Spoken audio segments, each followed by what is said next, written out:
I will do a share screen.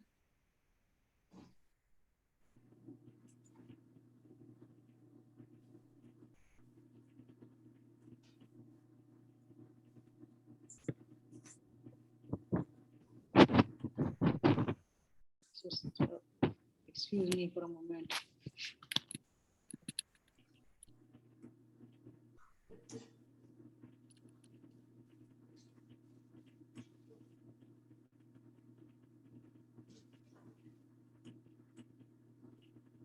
Why it is not showing? Hi, Prashanti.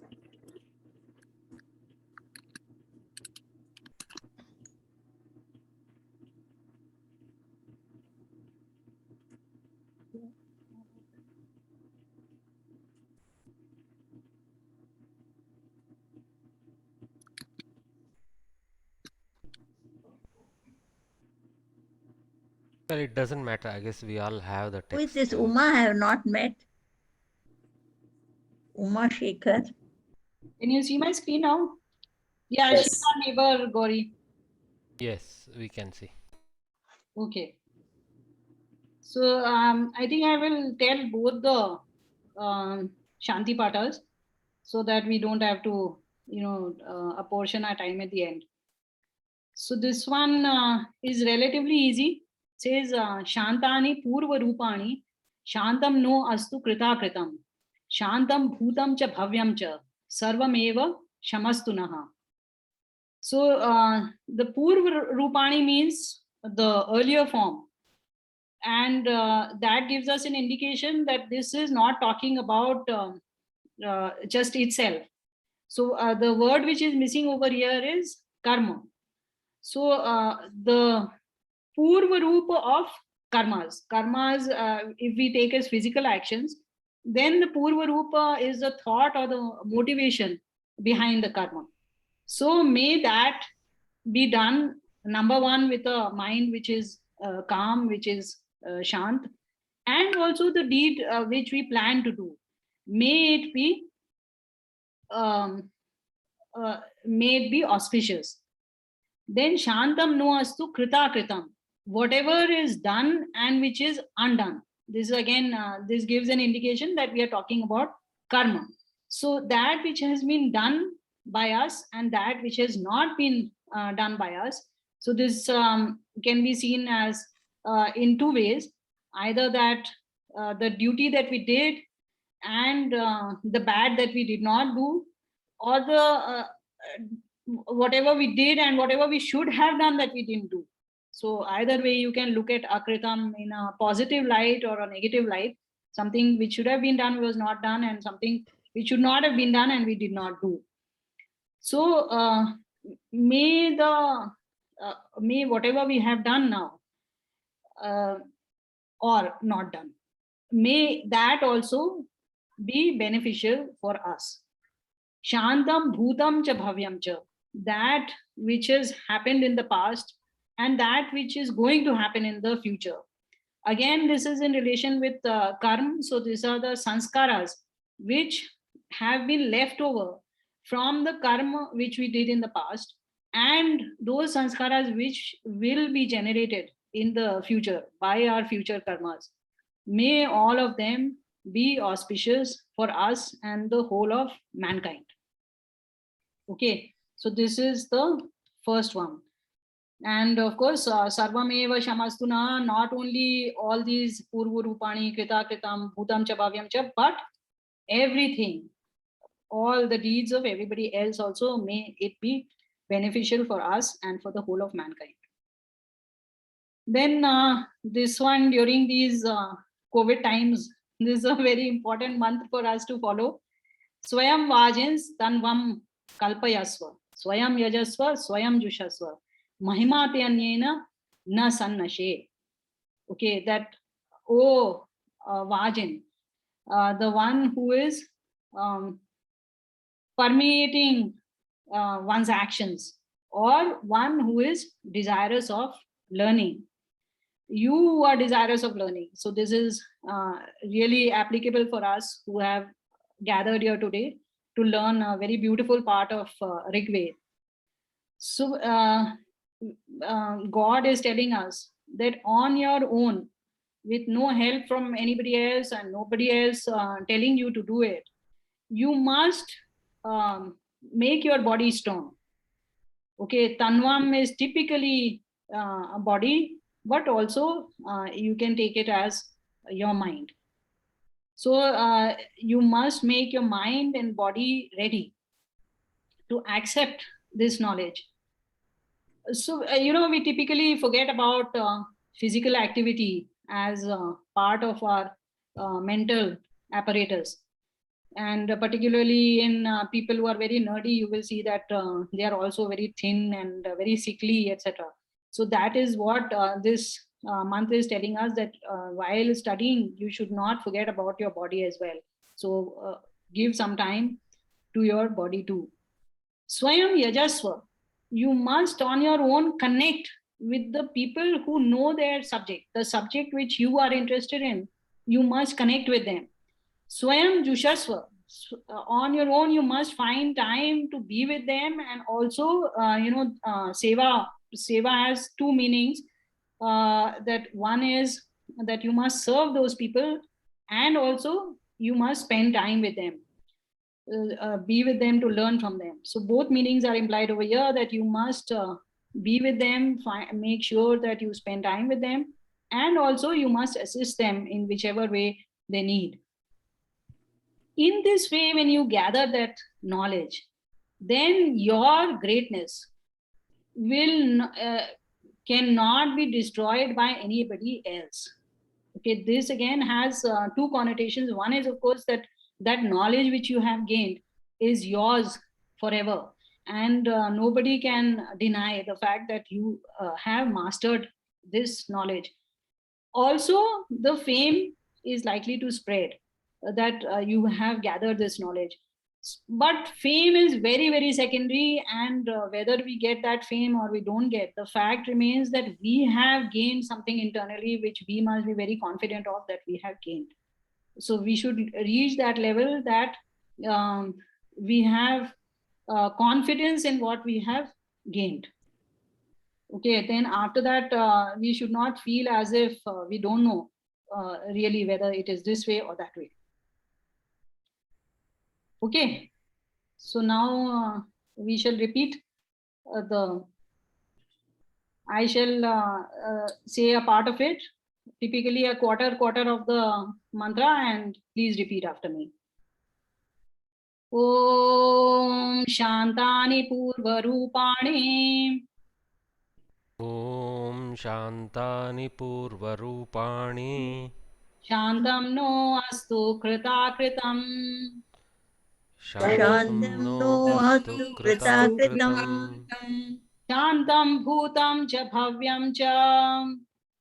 Shantam Shantam bhutam bhutam cha bhavyam. bhavyam cha. Sarvameva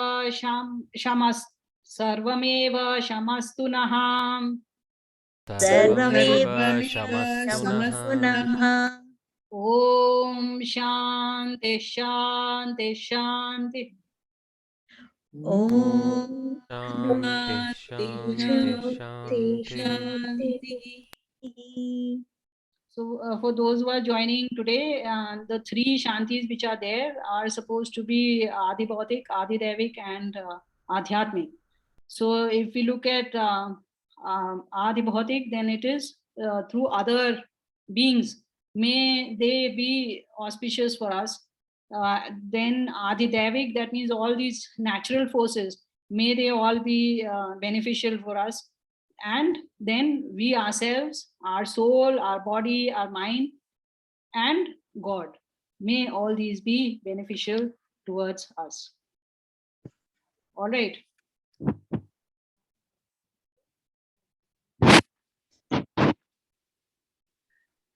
Okay, so let me now Shamastu mean, what is the meaning of Shamastu? Shamastu. Sham Astu. So when you say Shanti, this is actually the same as Sham. Sham, Shanti, it is the same thing. Okay. Okay. So now let me formally welcome you to this class on Nasadiya Sukta, which is also the 129th Sukta of the 10th mandala of Rigveda. Okay, so this Sukt is also called the hymn of creation. It is extremely enigmatic, and it creates a lot of sensation of at least it gives me goosebumps. It is most interesting, and because it is so enigmatic and interesting, that is why a lot of commentaries exist on this, including a lot of western ones. In fact, in probably in modern times, western ones started earlier. And in keeping with my class, I will be giving you my interpretation, which will be obviously slightly different from all of them. So I will be sharing notes with you as well. However, you may rest assured that my interpretation is not just sprouting out of my own mind. It does have some basis on which I will be telling you. Before also this sukt, just as it tells about the creation from where Sankhya started off, it actually starts from earlier than that. So it actually starts from before time existed. So, in modern terms, there was supposed to be the singularity at the beginning of time. It starts from there. So that is the another beauty of this sukta, that it is covering something which is, we all would love to know and don't know much about. So, of course, it tells us that that phase is a little incomprehensible for us human beings. However, we shall definitely give it a shot. So, before I start on Nasadiya Sukta, oh yes, I wanted to tell you. So, this is also the basis for the all the creation facts or sutras which are available in our ancient granthas, like Sankhya, which so many of you have already studied with me. So you saw that there was a order of creation which was given, that is covered in that originates from here. Also, we had done a little bit in Manusmriti. That also you will find how it comes and matches up here. Sankhya, I would recommend those of you who have studied, please go back a little bit and have a look at it. Though not too much of it will be covered here, but it will link up, as you will see. I will, of course, show you that bit. So, not only our Indian texts, but this has had an impact even on Western mythology, if I may call it mythology. So, in the Bible, in the Old Testament, there is a chapter called Genesis, which is supposed to give the beginnings of the world and how God created the world in 7 days. So, you will see while studying this sukta how that has originated from here. Though there is very little common between the two, but the things which are common are actually fairly significant. So you will see that. Plus, I will show you the what is the modern hypothesis about the creation of the world. So we will cover that as well, and you can see how this dovetails, or rather, how it matches with the current theories. So to begin with, I would like to show you Genesis. Okay, so let me just set it up.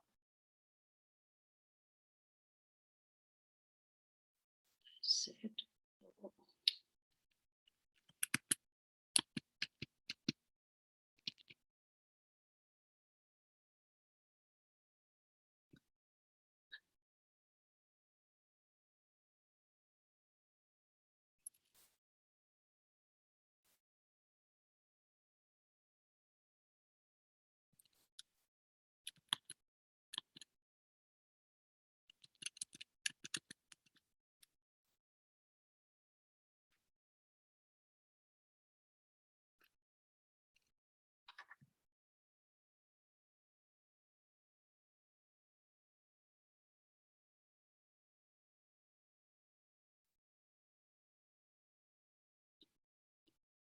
So I think you can see the screen. In the beginning, God created the heavens and the earth. Now the earth was formless and empty. Darkness was over the surface of the deep, and the Spirit of God was hovering over the waters. And God said, "Let there be light." And there was light. God saw that the light was good, and he separated the light from the darkness. God called the light day, and the darkness he called night. And there was evening, and there was morning, the first day. And God said, "Let there be a vault between the waters to separate water from water." So God made the vault and separated the water under the vault from the water above it. And it was so. God called the vault sky. And there was evening and there was morning, the second day. So I won't go further into this. This is good enough for our purpose. So I think this is simple enough. And you can see that per se, it is quite meaningless and foolish. It has nothing to do with what science says. But just remember the gist of it, and we will proceed on this. Now, I would like to give you some modern theory about the creation of the universe. So, firstly, you must be very conscious of the fact that the current understanding of the creation of the universe is very much a hypothesis. We know very little about it, and as we approach the time zero, everything starts becoming very, very hazy. So one of the theories is, and one of the most popular theories, which is now accepted by most of the scientists, is called the Big Bang theory, in which we say that there was a very small, dense universe at the beginning of time, which then, due to we don't know what, started expanding. So this was a very dense, very hot, very high pressure substance which started expanding. And then, in an explosion from that point, um, the density falls as you go down. Are you able to see me on the side? My hand movements. Okay, I think you can. All right. So from the center of an explosion, the density of matter as you go away falls. So then the first problem that arises is, why didn't matter fall back onto the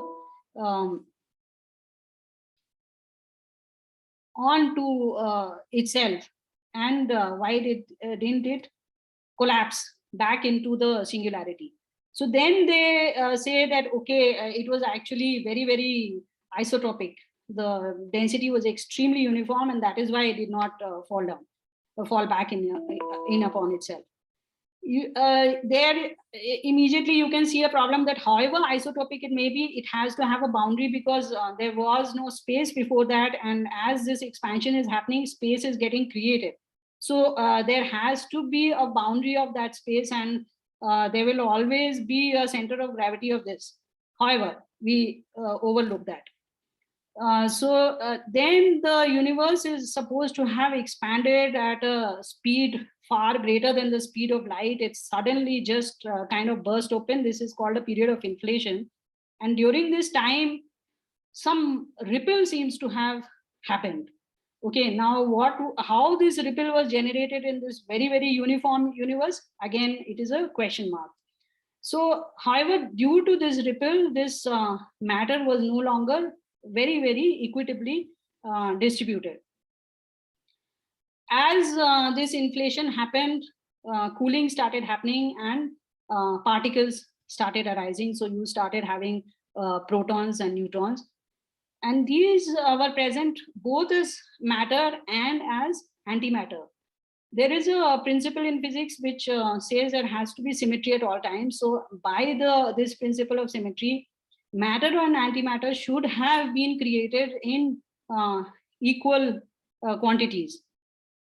Again, we don't know why, but a little bit more of matter was created, and a little bit less of antimatter was there. So matter and antimatter particles, they collided with each other and generated photons. These were not necessarily photons of visible light, but they were of higher frequency radiation, electromagnetic radiation. So this part of the universe was filled with electromagnetic radiation. Subsequently, as the expansion continued, the universe cooled down further, and these particles were able to coalesce into atoms. Now, when these atoms were formed, they started at a high energy state, but they started falling into their ground state, which led to a microwave radiation, which is known as a background microwave radiation, or cosmic CMB, cosmic microwave background radiation. This happened at 375,000 years into the formation of the universe. This is Bhagini, we are still seeing the screenshot of Bible or something. You need to oh, switch something. I see, I see. Okay. Sorry, I shifted here. I thought it says.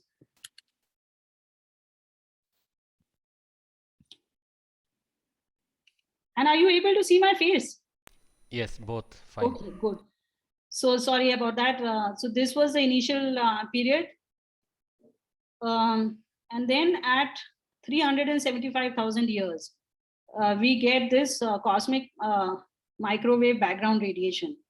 And this is the first thing which is available to us today. And from here onwards, till around this time, a little bit of unknown stuff is there. And subsequently, this part we know well.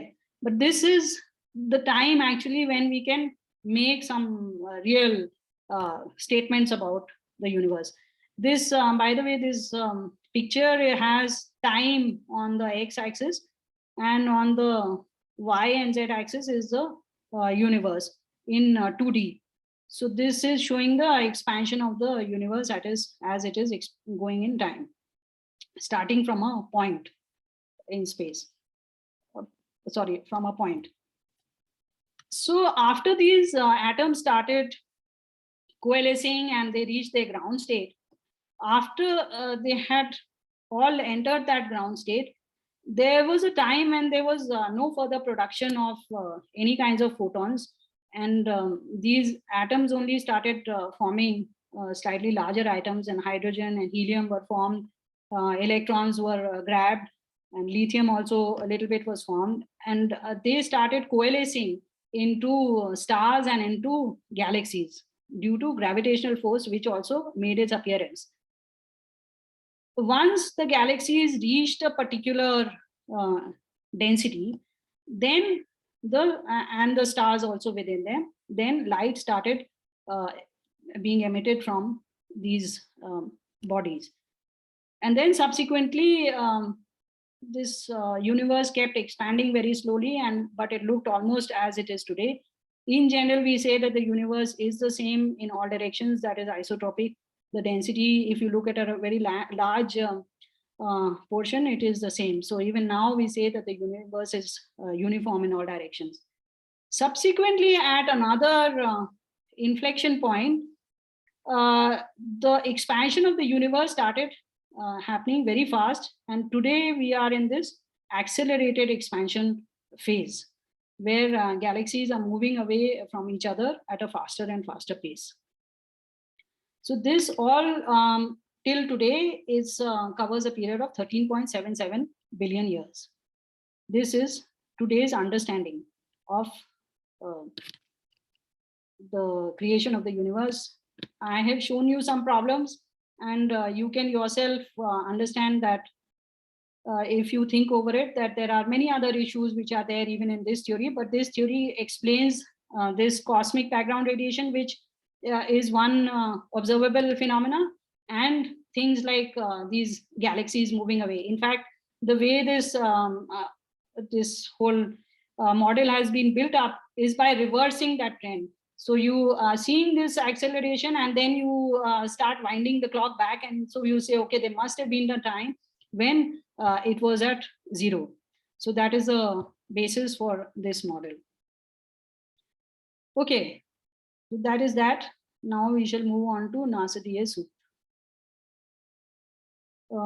We are reaching an end of our time, so I think I will close. Or okay, no, I have 40 minutes. All right. So now I wanted to show you. I have stopped sharing screen, right? You're not seeing anything, isn't it? No, no share, yes. Yes, yes. Please let me know because. Okay, then I wanted to show you something else just to get started.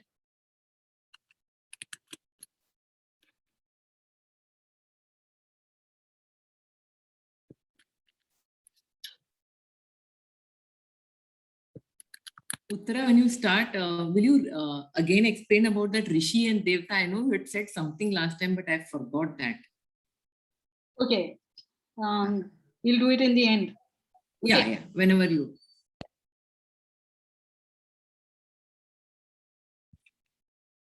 So you folks might remember this Bharat Ek Khoj. There was a serial, so it had this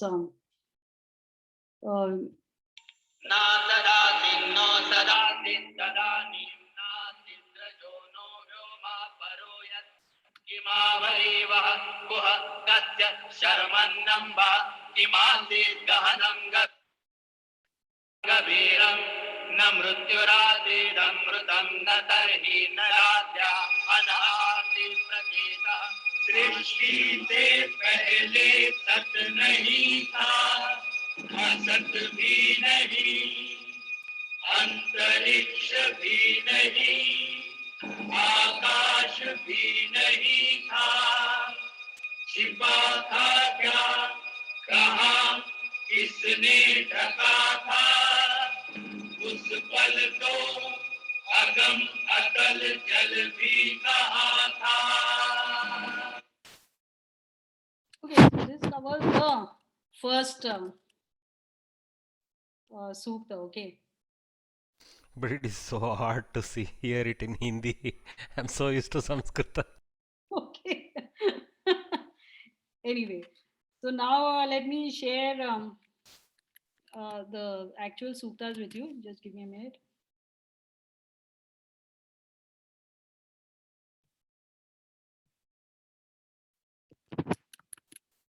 So what that clip was about was actually more like it's kind of okay. It is more from the Western translations. So we shall now look at my interpretation. So this is Trishtup Chand. So we can sing it in our regular tune. Na sadasi no sadasi tadanim. Oh, sorry, wait. Na sadasi no sadasi tadanim. Please, you can unmute yourself. Sadasino sadasi Sadasitadanim Me. Nasit rajo no vyoma paroyat. Nasi Rajo Vyoma Vyoma Paroyat Paroyat Himavarivaha kuhakasya sharman. Himavarivaha Kuhakasya Sharman Ambha kimasit kahanam gabhiram. Ambah Kimasit Kahanam Gahanam Gabiram. So here na sat na asat asit. Na sad asit tadanim. Tadanim before Srishti, before creation had started. Na asat asit, na sad asit. So this is usually interpreted as there was no nothing and no not nothing. Okay. And this is how, like here, this which is a Western translation, it says, then even nothingness was not, nor existence. However, what I discovered was in Shatpat Brahman that they have interpreted the na as Eva, which is a usual interpretation in the Vedas. The na could mean Eva, that is same as or like. So actually what it is saying over here, that it was in the beginning, it was not like there is nothing, and it was not like there is it was like there is nothing, and it was like there is uh, something. Okay, so there was nothing also which was there, and there was a something also which was there. And the important thing is that it was like nothing and like something. So this like, which was nothing, is actually matter and the souls, because they were lying in a form which was uh, absolutely dead, which was non-functional, which had no comprehension. There was no consciousness among the souls, and matter was non-functional. So it was like asat. Sat is means something which exists, and therefore asat means something which does not exist. So here asat is to be comprehended as some, it's seen as if it is it is nothingness, but actually it was non-functional something. So what was the sat? Sat was Brahma, of course, because he was still conscious. Even in that phase, he was the only conscious being at that time. Na asit rajaha, no naha vyoma paroyat. Okay, so rajaha typically means grains of sand, but here it means primordial particles like your protons and electrons and atoms. So even those did not exist, nor did akash, which is finer than that, paro, than that. Okay, so even that did not exist. Kim avarivaha, what was covering this whole thing? What was the cover? Why are we looking for a cover? Because nothing was visible at that time. So what is it that covered this whole thing, that it was invisible, incomprehensible to the senses? So the answer is no.